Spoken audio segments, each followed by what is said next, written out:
Thank you for joining us for a Finding God in Video Games Rewind as we take a look at Tony Stark and the Iron Man VR game that allows us to step into the red and gold armor-plated shoes of Iron Man.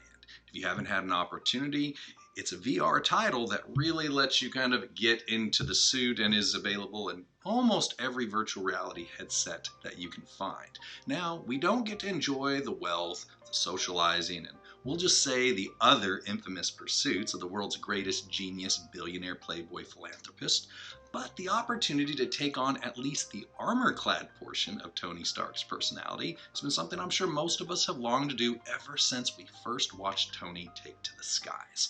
Now, a quick spoiler alert, kind of. I'm hoping since Avengers Endgame has been in and out of the theaters now for quite some time, and we've all hopefully had an opportunity to watch it, we can safely move about the cabin of Iron Man's final flight. This is going to be a video filled with spoilers around that, so please stop what you're doing and immediately watch Avengers Endgame before continuing. That's also just good advice for life in general. We all should have watched it by now. Based on the money that it made, I feel like we all did, at least 3 times. So if we're good, let's get to the closure of the Iron Man arc, because this may be the single most important story thread that was weaved in and out of Marvel's magnum opus. And we're going to take some time to absorb and reflect on it, and with any luck, learn a few things about ourselves as well. So let's start with understanding just who Tony Stark, the invincible Iron Man, truly is, or at least what he used to be. By his own definition, he was a genius billionaire playboy philanthropist, and he definitely lived up to the billing in each of those areas. When we first find Tony, he is blissfully and willfully ignorant of not only the true source of his wealth, but of his destiny as well. The enormous riches and social status that he inherited as a legacy from his genius father unfortunately came with a bullseye squarely placed on his chest, and his enemies rapidly began leaping out of the woodwork to lay claim to what he possessed, but in their view, he had not yet truly earned. And Tony, ever the one to somehow magically make oranges out of lemonade, took on each foe one by one, and through their attacks, he created and perfected his crowning achievement, the Iron Man armor. His new mission in life, as well as his heroic alter ego, was born within the crucible of his enemy's wrath. Now, before we go any further, there's an actual real-world inspiration for the fictional character of Tony Stark. Surprised? Shocked? Mildly interested? I hope at least that last one is true, because the original genius billionaire playboy philanthropist was none other than, wait for it, King Solomon, the richest, wisest, most powerful man ever to walk the earth. But don't take my word for it. Check out his entrance into the grand stage of the world in 2nd Chronicles. On that night, God appeared to Solomon and said to him, "Ask, what shall I give you?" And Solomon said to God, "You have shown great mercy to David my father. You made me king in his place.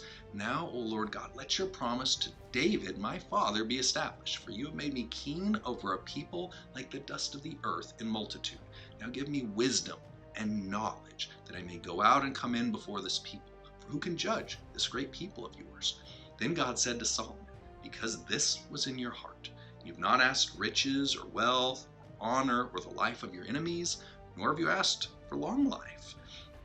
You have asked wisdom and knowledge for yourself, that you may judge my people over whom I've made you king. Wisdom and knowledge are granted to you. And I will give you riches and wealth and honor, such as none of the kings who were before you had, nor shall any after you have the like."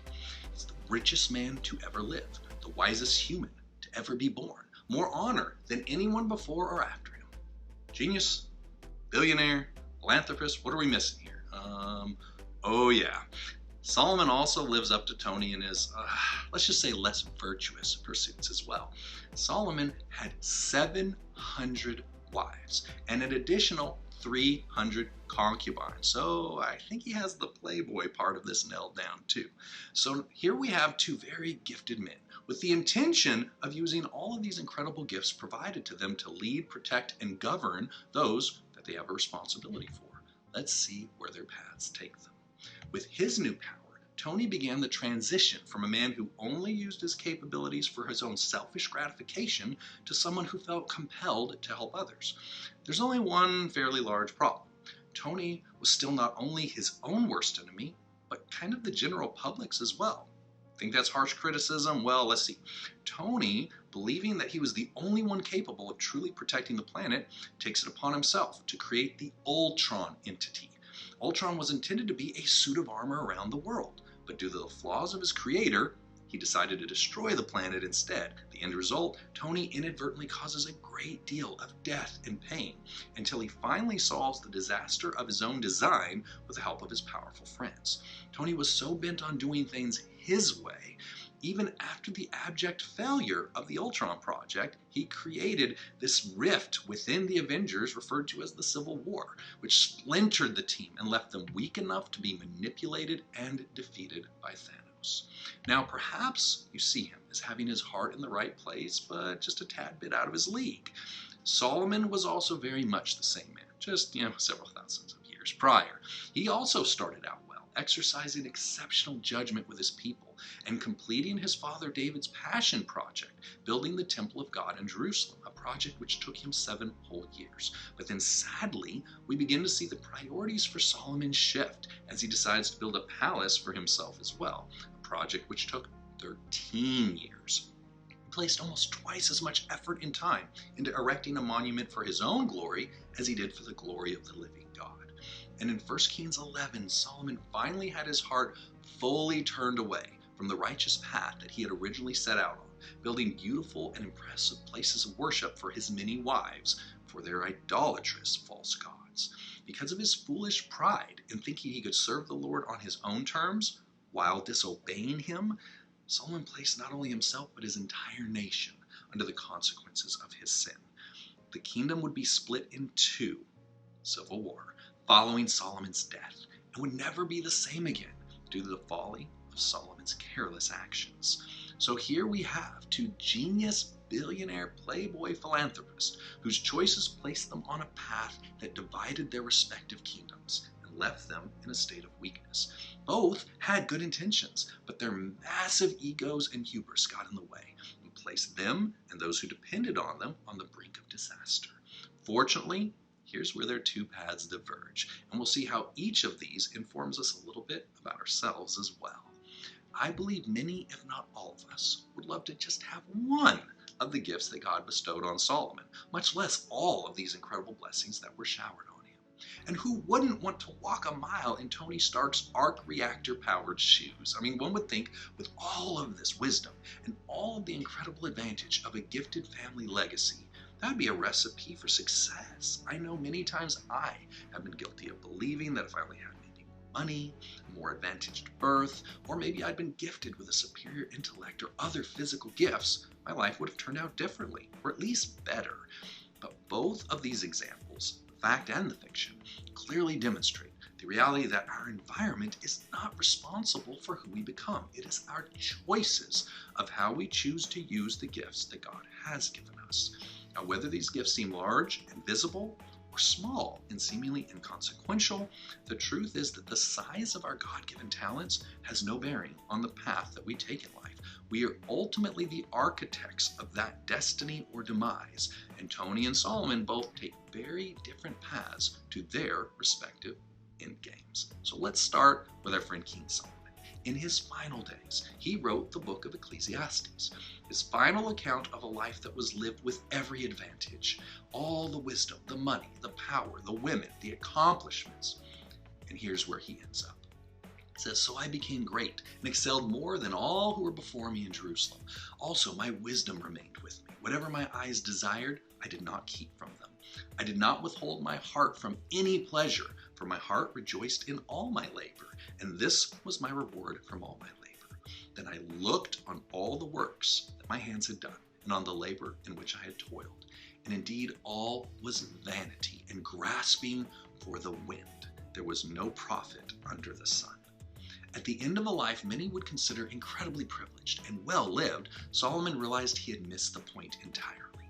All his hard work, all his many gifts and accomplishments, but in the end, he felt all of it was for nothing because he had no legacy in the end. His kingdom would be inherited by his son, who would go on to make unwise decisions and lose all that Solomon had worked so hard to gain, as would all of his progeny after him. You see that in Ecclesiastes 2:18 through 20. I hated all my labor in which I had toiled under the sun, because I must leave it to the man who will come after me, and who knows whether he will be wise or a fool. Yet he will rule over all my labor, in which I toiled, and in which I have shown myself wise under the sun. This is also vanity. Therefore I turned my heart and despaired of all the labor in which I had toiled under the sun. And this is where Tony Stark diverges from the path of the wisest man who has ever lived, realizing that the legacy he can leave through sacrificing himself would be more rewarding than anything he could gratify himself with. In the finale of Avengers Endgame, Tony makes the ultimate sacrifice, one that he would have never made at the beginning of his journey: his desire to leave a life and a legacy for his wife and daughter, and all the lives of those he had finally grown to love and appreciate more than his own selfish pursuits finally overrode his ego and ambition. He saw his gifts for what they were intended to be: an opportunity to benefit others, not himself. And with this final sacrifice, he finally became the noble protector he had always envisioned himself to be, and inspired others to follow in his place. So now for us, you and I, we may not have any of the gifts that Solomon or Tony were blessed with. I know I don't. But every one of us were given unique gifts from God to use in this life and for the benefit of others. They may not seem as glamorous as we may have wanted, and they may not be the gifts we would have chosen if we got to, pick them from a list. But they are what we are meant to use in this life to benefit, inspire, and build others. We are the caretakers of a calling that may reach many or few, but we don't choose the location or the size of our mission, only if, when, and how willingly we choose to complete it. I want to encourage you today that no matter what gifts or blessings you have been given or wish you had been given, you are armed with everything you need to do what you've been placed on this earth to do at this time. And no matter what foolish decisions or mistakes we may have made, God has not changed his mind about us. In your calling, he gave you those gifts knowing every choice you'd make well in advance. You're still on the course to fulfill all that he has placed before you, and your legacy will be cemented by what you do from this point forward, not what lies in our past. Tony didn't spend time looking back at his life, wondering if he had wasted it. He chose to look forward and ensure he completed his path, no matter what the cost to himself. He did become the suit of armor around the world that he thought he was supposed to build. And we will be the tangible hands of God in someone else's story. And all of our gifts, whether great or small, are everything that we will need to be who we were born to be. In Romans 11:29. We see the gifts and callings of God are irrevocable. So if you're trying to decide what you should do next, never thought I'd say these words, but what would Iron